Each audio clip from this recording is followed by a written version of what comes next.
The foundation of taxation and its purpose.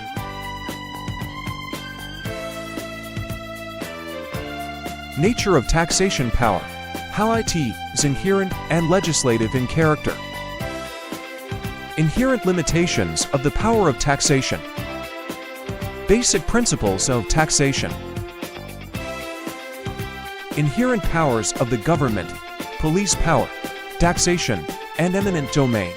Classification of taxes, forms of escape from taxation. Local taxation. 3 taxation laws in the Philippines.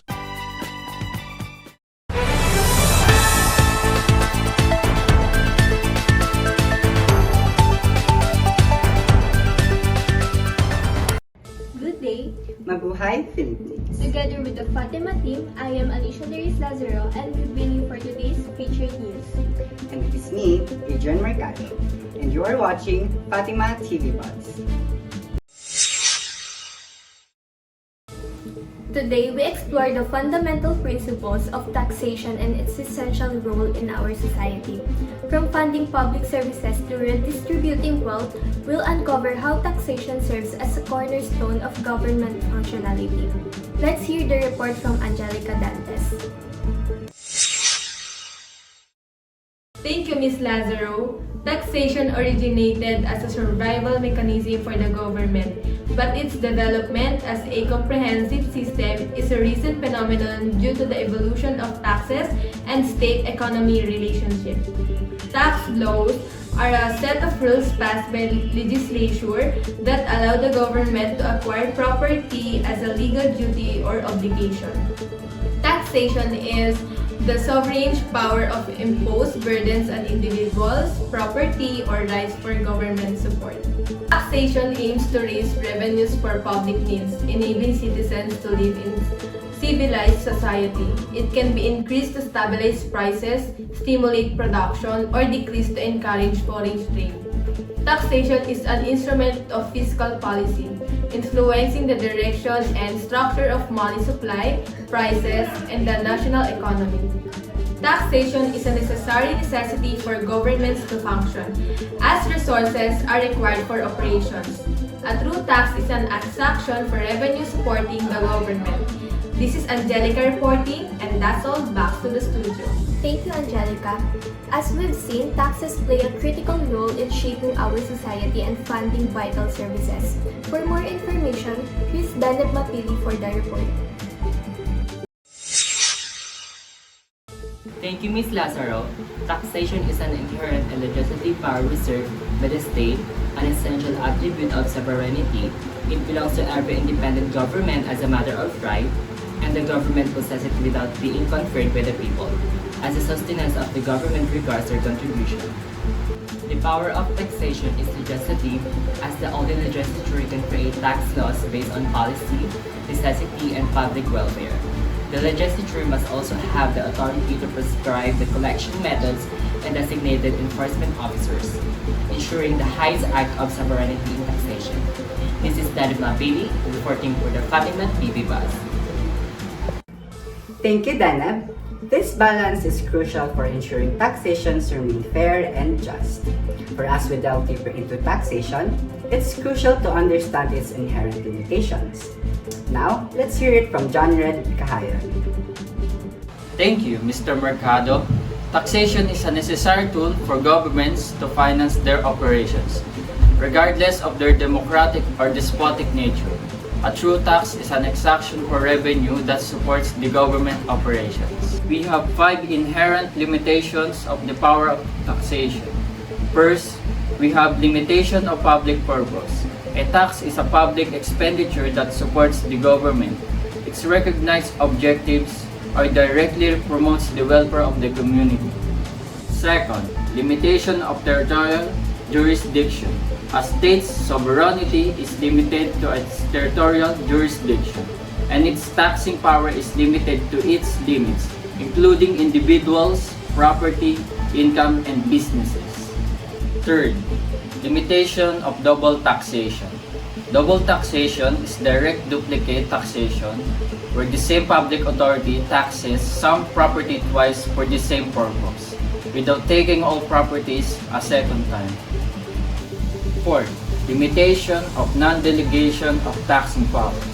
The Constitution asserts that sovereignty resides in the people and all government authority originates from them. In a republican form of government, a legislative department is created to exercise this power, which cannot be delegated to the president or local government. However, municipal corporations can be delegated for better administrations of local concerns. And lastly, limitation of exemption of government agency or instrumentality. The Philippine government's agencies and instrumentalities, including properties owned by the government, provinces, cities, municipalities, and municipal districts, are generally exempt from taxation, but profit-making governments entities are not. This is John Red reporting, and that's all. Back to the studio. There are three basic principles of taxation. First is the fiscal adequacy. Emphasize that overall revenue source must be sufficient to cover governmental expenses, despite business conditions, export taxes, trade balances, and economic adjustments. Second, equality or theoretical justice refers to the use of revenues which must be believed based on the taxpayer's ability to pay. And lastly, administrative feasibility means that the tax system must be clear to the taxpayers, can be enforced, and is convenient, not burdensome, of discouraging the business activity. That is all. This is Kyle Ramirez reporting for Fatima TV Buzz. Thank you, Kyle. Stay tuned for more information about taxation only here when we come back. You're watching Fatima TV Buzz.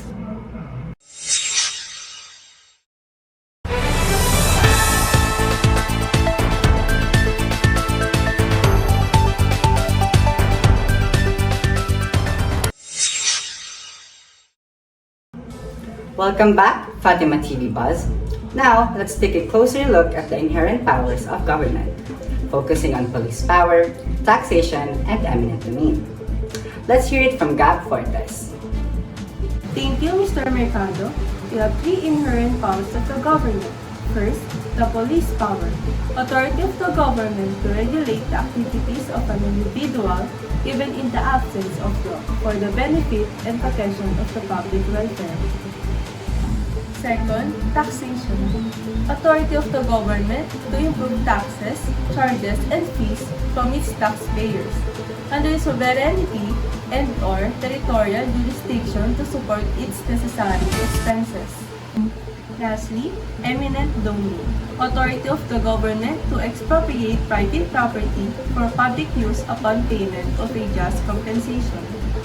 These powers work together to balance individual rights with the needs of society, ensuring a functional and just government. A tax is a government-imposed burden on individuals or properties within its jurisdiction, imposed by a sovereign government to generate public revenue for government support. It proceeds upon the theory that the existence of the government is a necessity, that it cannot continue to operate without the means to pay for its expenses, and for those means has the right to compel all citizens and properties within its limit to contribute. That is all. This is Caprites reporting. Thank you, Gab. Now, let's hear the report from John Red about the essential characteristic of taxes. Yes, Ms. Lazaro. So we have 7 essential characteristics of taxes. First, it is an enforced contribution. It is exact pursuant to legislative authority. It is contribution in money. It is levied upon person, property, and property rights. It is for the purpose of raising revenue. It must be for public purpose, and lastly, it must be proportionate in character. Thank you, John Red. In our next story, we classify the different types of taxes based on various criteria. From purpose to authority, we'll clarify how this classification affects both imposition of taxes and the rights of taxpayers, providing a clearer picture of our tax landscape. To hear more information, let's hear the report from Danab Mapili. Thank you, Ms. Lazaro. For the first 3 classification of taxes, it is according to purpose, object, and subject. First, according to purpose.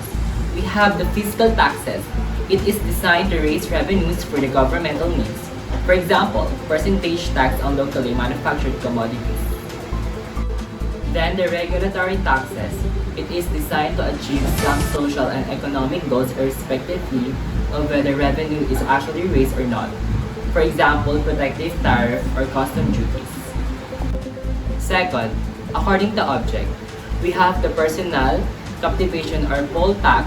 It is imposed on individuals within jurisdiction of taxing power without regard to the amount of their property or occupation in which they are engaged. For example, residence tax. Then the property taxes. It is computed upon the valuation of property and assessed at the owner's domicile, although privilege may be included in the valuations, for example, real estate tax. Lastly, the excise tax. It is imposed directly by the legislature, and the sum is measured by the amount of business done or the extent to which the privilege has been enjoyed or exercised. That is all. This is Danny Mapili. Back to you. Thank you, Tenep. Now let's hear the last three classification from Nell Flagnet. For the last three classification, we have according to determination amount, according to imposing tax and rate. For according to determination of amount, we have first from the determination of amount is the specific tax or fixed amount by the tier or member or by some standards of weight and measurement and requires no assessment other than a listing or classification of the subjects to be taxed and for example, excise taxes on wines and liquors. And last from determination of amount, the ad valorem tax of fixed proportion, which is the value of the property with respect to which the taxes are assessed, and require the intervention of assessors to appraise the value of such property before the amount due from each taxpayer can be determined. For example, estate tax, excise tax on cigars and cigarettes. Fifth, according to authority imposing the tax, we have first is the national taxes. It is levied and collected by the national government. For example, income tax. And last from authority imposing tax, the municipal tax. It is levied and collected by the municipal government. For example, real estate tax. Second, from the rate as well, is the progressive tax. The tax rate increases as the tax base increases. For example, income tax. And lastly, from the rate progressive tax. In this case, the effective rate decreases as the base increases. For example, value-added tax. That is all. This is Nell Flagnet clarifying how the classifications of taxes shapes our economic landscape. Back to the studio. Thank you, Nell. While tax compliance is essential, many individuals and businesses seek legitimate ways to reduce their tax burdens.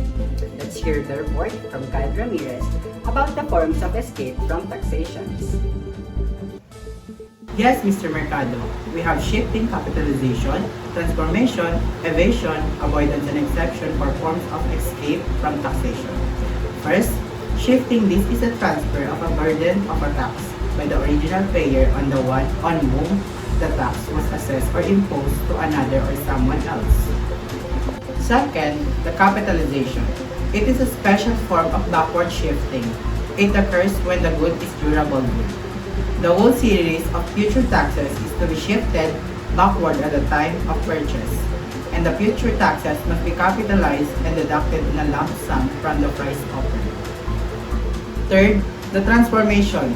This is affected through the process of production, when the producer pays the taxes himself and recovers the additional expenses by improving his production, thereby turning out of units of his production at lower cost. Fourth, the evasion. This is the illegal effort to avoid payments of tax. Fifth, the avoidance. This is the use of legally permissible means to reduce tax liability. And lastly, the exemption. This is the grant of immunity to a particular person or corporation from a tax upon properties or exercise which they are obligated to pay. That is all. This is Kyle Ramirez reporting for Fatima TV Bus. Thank you, Kyle. Now, let's talk about the local taxation. Local taxation plays a critical role in funding community services, from schools to public safety. Let's hear it from Nell Flagman. Local taxation is a sovereign aspect of government, and local government units can exercise this power only if granted. Constitutional provisions for LGU taxations are usually self-executing as they require conferring the power. Local taxation is subject to prescribed conditions and restrictions, and can only be valid for public purposes. Local funds should be devoted exclusively to local purposes, except when allowed by the law. Local taxation is only valid for public purposes and not for private ones. That is all. This is Nell Flagman. Back to the studio. Thank you, Nell. And now let's talk about the policy of taxation in the Philippines that is provided primarily by the Constitution of the Philippines and three Republic Acts. These laws not only dictate how taxes are collected, but also influence economic growth and development. Let's hear it from Gab Fortes. As Ms. Lazaro, first, the Constitution, Article 6, Section 28 of the Constitution states that the rule of taxation shall be uniform and equitable, and that Congress shall evolve a progressive system of a taxation. Second, the national laws. National Internal Revenue Code enacted as Republic Act No. 8424, or the Tax Reform Act 1997, and subsequently amended by Republic Act No.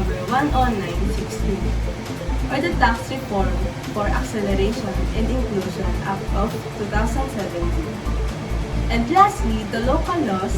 Local government units primarily generate revenue through taxes collected under Republic Act No. 7160, or the Local Government Code of 1991, and local ordinance proceeds. National taxes are collected by the Bureau of Internal Revenue, and with local government taxes at provincial, city, municipal, barangay levels are collected by the local treasurer's office. That is all. This is Gab Fortes reporting for Fatima TV Buzz. Thank you, Gab. And now, the salient features of Republic Act 10963, otherwise known as the Tax Reform Acceleration and Inclusion Law, or TRAIN Law. Let's hear more details from Angelica Dantes.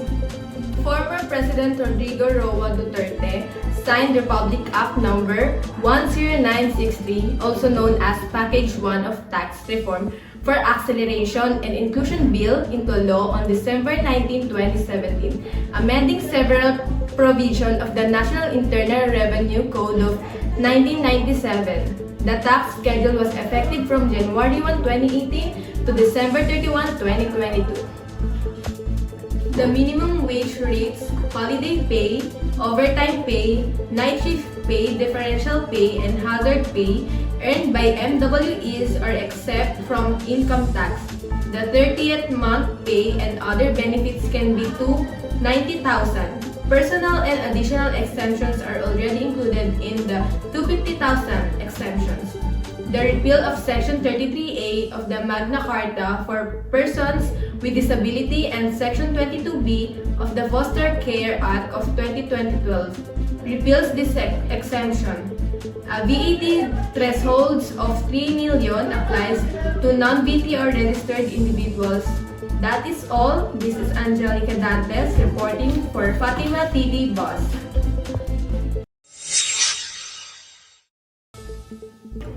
That wraps up our broadcast for tonight. We hope you found our coverage insightful. Absolutely. Thank you for joining us on Fatima TV Buzz. Remember, staying informed is key to understanding the world around us. From all of us at Fatima TV Buzz, I am Alicia Luis Lazaro. And I'm Adrian Mercado. Have a wonderful day, and we'll see you next time.